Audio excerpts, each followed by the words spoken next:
সূরা আত-তাকাসুর এমন একটি সূরা যা মানুষের অন্তরের গভীরে লুকিয়ে থাকা এক চিরন্তন দুর্বলতাকে সামনে নিয়ে আসে।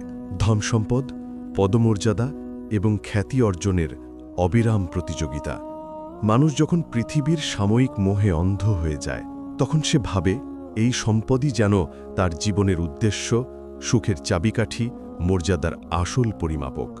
কিন্তু এই সূরা মানুষকে কঠোরভাবে স্মরণ করিয়ে দেয়, দুনিয়ার এই প্রতিযোগিতা শেষ পর্যন্ত মানুষকে কবর পর্যন্ত টেনে নিয়ে যায়। মানুষ যতই সম্পদ জমাক না কেন, মৃত্যুর মুহূর্তে সবার আগে যে জিনিস তাকে ছেড়ে যাবে সেটাই হল এই ধনসম্পদ, এই প্রাচুর্য, এই গর্বের দস্তুসমূহ। জীবনের দৌড় যখন কবরেই এসে থামে, তখন পৃথিবীর সব সম্পদই তার কাছে অর্থহীন হয়ে যায়। সূরা আত-তাকাসুর মানুষের সেই ভুল ধারণা ভেঙে দিয়ে তাকে বাস্তবতার মুখোমুখি দাঁড় করায়। মানুষের স্বভাবেই আছে ধনসম্পদের প্রতি আগ্রহ, মর্যাদা পাওয়ার ইচ্ছে এবং খ্যাতির আকর্ষণ। এটি স্বাভাবিক এবং স্বাভাবিকতাকে ইসলাম নিষেধ করেনি।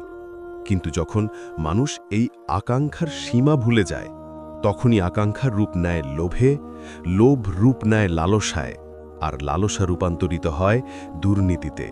তখন মানুষের চোখের সামনে নৈতিকতার আলো ধীরে ধীরে নিভে যায়, সত্য মিথ্যার পার্থক্য হারিয়ে যায়, আর সম্পদের জন্য মানুষ যে কোনো পথ বেছে নিতে প্রস্তুত হয়ে যায়।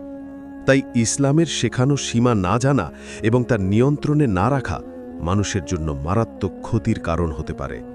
মানুষের জীবনের প্রকৃত সফলতা তখনই আসে যখন সে নিজের প্রয়োজন মিটিয়ে বাকি সম্পদকে সমাজের অভাবীদের মধ্যে বিতরণ করার মানসিকতা রাখে এবং জানে যে দান, জাকাত, সদকা ও মানব সেবা সম্পদের প্রকৃত সৌন্দর্য।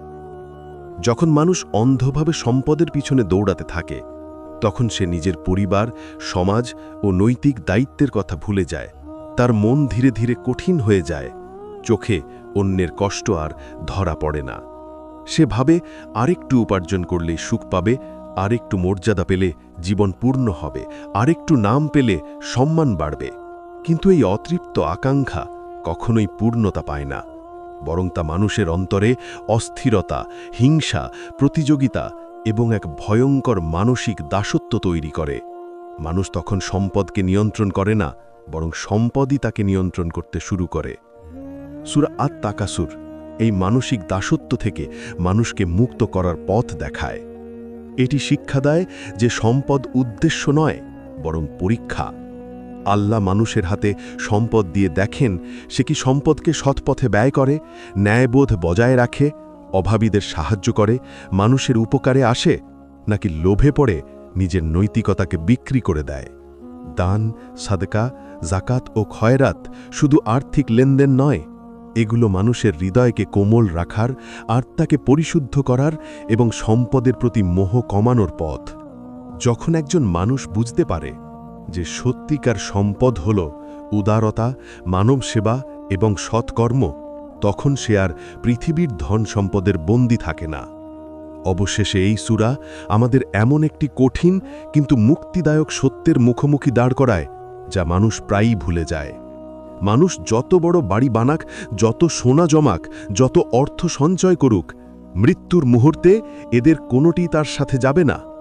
কবরের অন্ধকারে তার সঙ্গী হবে শুধু তার আমল, তার দান, তার সৎকর্ম, তার ভালোবাসা, তার নৈতিকতা এবং তার ঈমান। এই সত্য গভীরভাবে উপলব্ধি করলে মানুষ আর সম্পদের মোহে হারিয়ে যেতে পারে না, বরং সে চেষ্টা করে কিভাবে এই সম্পদকে এমন কাজে ব্যবহার করা যায় যা মৃত্যুর পরেও তার কাজে আসবে। এই সূরা মানুষের জীবনের লক্ষ্য ও দৃষ্টিভঙ্গিকে বদলে দেয়। এটি মনে করিয়ে দেয় যে জীবন হল দুনিয়ার দৌড়ে জেতার জন্য নয়, বরং সৎকর্মের প্রতিযোগিতায় উত্তীর্ণ হওয়ার জন্য। বিজয়ী সেই নয় যে পৃথিবীর ধন বেশি জমায়, বরং বিজয়ী সে যার অন্তর নির্মল থাকে, যার আমল নামা সৎকর্মে পরিপূর্ণ থাকে এবং যে মানুষকে উপকার করে চলে। সত্যিকারের মর্যাদা, সত্যিকারের সম্পদ, সত্যিকারের সফলতা এসবই আসে নৈতিকতা, মানবতা ও আল্লাহর প্রতি ভক্তি থেকে।